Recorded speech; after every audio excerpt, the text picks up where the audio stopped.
Okay, I am back. Looks like the mic's working. Good deal. So, I think this one's gonna be pretty quick.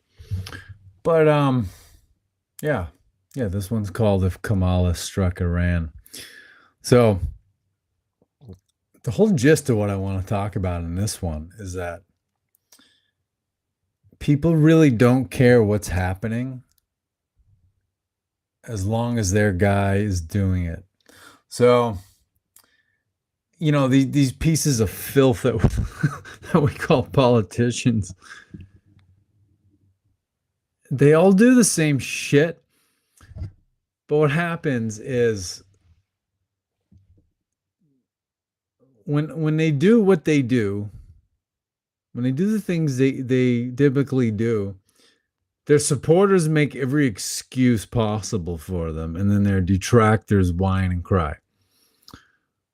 So that it's just how it is. It's an example of what I call the in-law effect. So a lot of people, they have this thing in their minds, that their in-laws are, fucking horrible pieces of filth, and that, their family are just total angels. Well, you don't get together with people you don't have things in common with. And it's not always obvious, how like your family and your spouse's family are so similar, but they always are. You have to have things in common with people to attract them into your life. So it's like this with this uniparty, this supposed two-party system. It's the same fucking thing. So, whoever someone supports, that's their family, and then the other party's the in-laws. And it's part of the big delusion right now. You ask most people, and one in two people are evil because they don't fucking vote correctly. It's like, give me a goddamn break. So this is a great example of this. So I'm going around in the world today, and people are all fucking freaked out about the strikes in Iran, and they think World War III's starting, and it's like, give me a fucking break. Russia and China left Iran to hang out to dry because they need their fucking oil. Well, not so much Russia. China needs the oil, and Russia doesn't want to get wrapped up in that shit. It's just not worth it for them. So they let them hang out to dry because they're not worth it, and that's pretty much it. So this whole thing it's a great example of how juvenile people are, how childish people are, how people have no attention span and no memory. To be able to remember the past and apply the parallels of past events to present events, you have to have an attention span. People don't have that. After 24 hours, shit's old news. People don't want to hear about it. So, but my whole point with this thing, if Kamala Harris was president and she'd done this, the mass media, which is predominantly left biased, can very fucking easily make up innumerable reasons about how her ordering strikes on Iran, if she ordered the same strikes on Iran that Trump signed off on, if she'd done that, mass media would be talking about how courageous she was. And it's like, look at this first female president acting boldly on the world stage in bombing Iran, and that's the other thing too.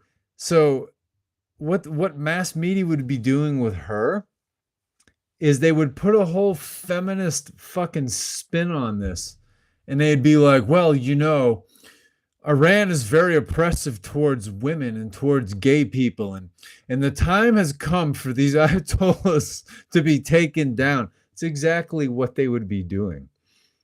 They would have all kinds of fucking reasons why this would be just the most beautiful thing that a strong feminist woman was was taking down a country, taking down a dictator oppressing women and gays in his country. That's exactly what they would be doing. It's like, this is so fucking retarded.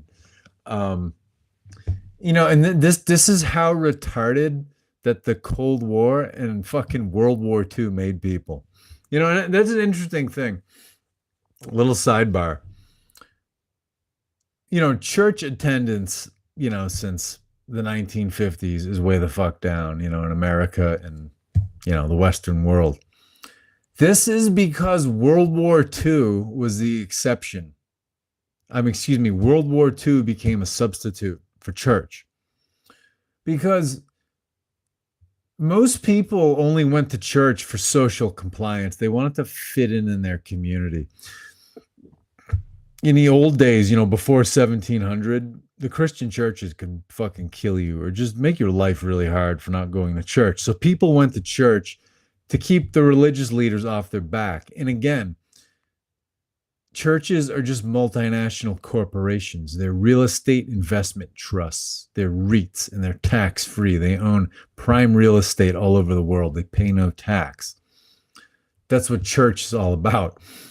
So before 1700, when they were still witch hunting people, churches they could bully you, they could try to kill you, or they could just levy, massive fines on you, because tithing was required. So everybody had to give the church money or else suffer the consequences. So church was just about signaling virtue and about social compliance. It wasn't about grand ideals and spirituality. It's like, yes, people may find it there, but that's not why religions exist. Religions exist to control people. So it was about going to church, was about social compliance, and it was about finding a way to feel moral superiority over other people. So all the propaganda around World War II furnished that. Because in the church mentality, they had all this paranoia about Satan, and they're always Satan bashing, and Satan's an asshole, and Satan's horrible, and I don't support Satan, I support the other guy.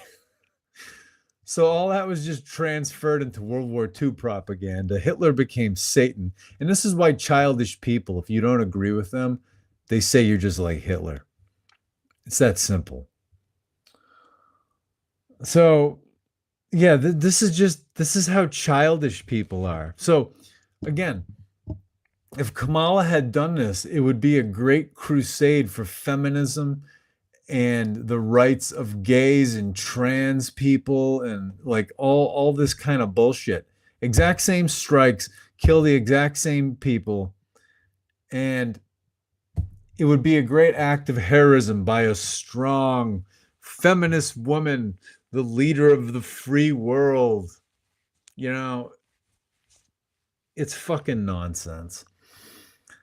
And she would be cackling through the whole goddamn thing too. It would be just as obnoxious. It'd actually be more obnoxious than the show Trump's putting on, to be honest, because she's like the national wine mom. She's just this like miserable middle class woman who's like fucking drinking a bottle of wine every night. It's like the Karen that like lives in like the constant wine hangover and is like fuzzy, mentally fuzzy. So, Trump's a horse's ass, don't get me wrong. But yeah, so if you're being honest with yourself and you hate Trump and you wish she had won, just think about this. If she'd done this, that's exactly what would be going on. So, but she probably would not have done this because academia has been teaching us to love Islam since the 60s. It became trendy and exotic and very intellectual to do this, even though they oppress women and they oppress people who are gay. It's like a national sport over there. So yeah, like I was saying in the last video, Western intelligence services, especially US and British intelligence, they have been putting Islamic extremists in power since after World War One, since they kicked the Hashemites out of Arabia and they put the House of Saud. That's why it's now called Saudi Arabia. It means the Saud's Arabia. They put them in power. Um, they created fucking Al Qaeda in Afghanistan to fight the Soviets. And then they magically become our enemy. So this is what they do. And they put the fucking Ayatollah in power after the Shah, who they also put in power, became unpopular. So this is just a go-to move for US and British intelligence, is that Islamic extremists are a tool. They create chaos and they're on-call boogeymen. So, one way you can look at this Iran thing is it's actually like a cleanup of a mess that US and British intelligence services made on behalf of their masters, who happen in that case to be British Petroleum, you know. So, yeah, think about it. Kamala would be the big hero. She'd be the big feminist women's rights, trans rights, gays rights hero for for vaporizing the Ayatollah and the heads of the Iranian military. Now, as for this whole World War III thing over Iran, it's like, nah, give me a fucking break. What is going on here is that the Iranian Revolutionary Guard Corps, so they're basically like Iran's equivalent of the SS. They're the political. They're a political, religious, religio-political, politico-religious, however the fuck you want to put that. Um, they're the religio-political paramilitary organization. So they're outside the Iranian military, just like the SS was outside the German military. So they have had sleepers all around the Gulf states. So we're talking Saudi Arabia, Qatar, UAE, what is it? Abu Dhabi, Bahrain, I think even down in like Eritrea, Djibouti, places like that. Oman, Yemen, all around the Gulf states, they've had these sleepers. In this very event, they had plans ready to create chaos in these Gulf states. And these Gulf states fucking they don't like the Iranian government whatsoever. Arabs and Iranians don't like each other to begin with. Even though Iran is dominated by the descendants of Arabs, it's real fucking weird. But yeah, Iran and the Gulf states don't like each other. Now, the Gulf states are not going to invade Iran. They're not going to invade Israel. They don't have the capability, the skill, the professionalism to do that. They're going to sit back and watch this thing play out. Just like China and Russia are going to sit back and watch this thing play out. Yeah. So it's like, yeah, there are crazy fucking Christians and Jews, Americans and Israelis, and a handful of Brits who are like, they're into the whole greater Israel thing where they think, they think that the chosen people should own all the land from the coast of the eastern coast of the Mediterranean to the Persian Gulf and beyond. But that's not rolling forward.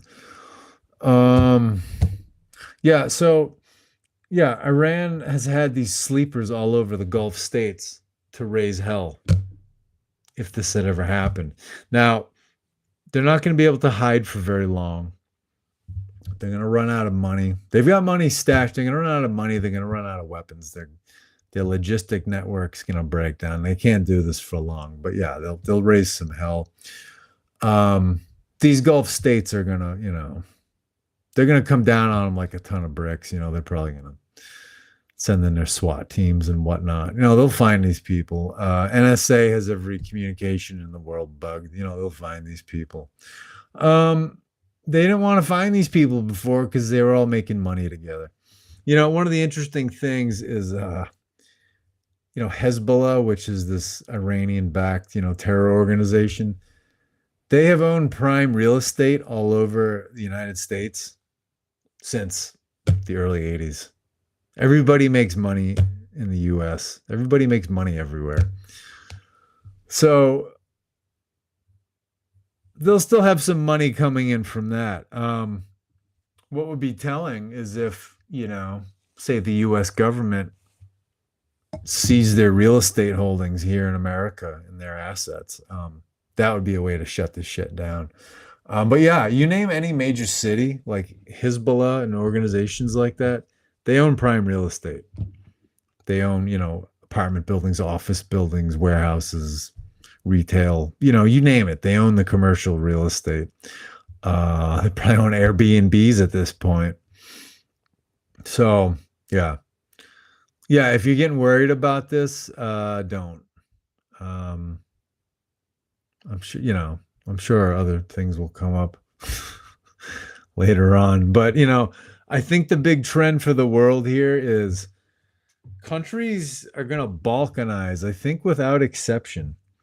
Um, because a big thing going, especially in the Western world, people have had enough of fucking woke. They've had enough of multiculturalism.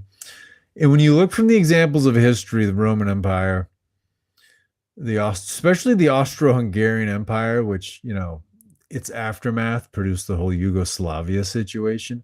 Ethnic groups don't share power. They'll make money together, they'll promote sports together, they'll do things like that, but they don't share power because birds of a feather flock together. That's just how that is. So people have had enough of that stuff, and yeah, I see balkanization rather than some big World War III thing. But World War II is America's favorite television show. And like Vietnam's maybe like the second favorite television show. But World War II is America's favorite television show. And especially like all the drug use from like the 60s and beyond. American creativity is like fucking dead. Especially in the baby boom, Generation X quite a bit too. They can't come up with any ideas. So whenever the economy's in trouble, they just like dust off the New Deal. They dust off some fucking World War II, thrills and nostalgia and heroism. That's all they know how to do. So, people are always thinking about World War II because it's America's favorite television show. And then especially the children of the World War II generation, it's like they've really wanted their own great war so that they could, in their own eyes, live up to their parents. If there is a big war, the irony is that they're going to have to fight it from the couch. Because they can't, they're not going to be able to fight it. They're too old. The whole Ukraine thing, it's like, I was kind of thinking like they should have given them the chance to like parachute into Ukraine, like on couches with like bongs and like, snacks and fucking, bottles of whiskey and beer and shit. But, they never, it's too good an idea. They'd never do that. All right. Yeah, I think that's all I have for that one. I think you guys are gonna get two tonight. I'm gonna talk about this lunar eclipse. Have a nice one. Thanks for showing up, guys.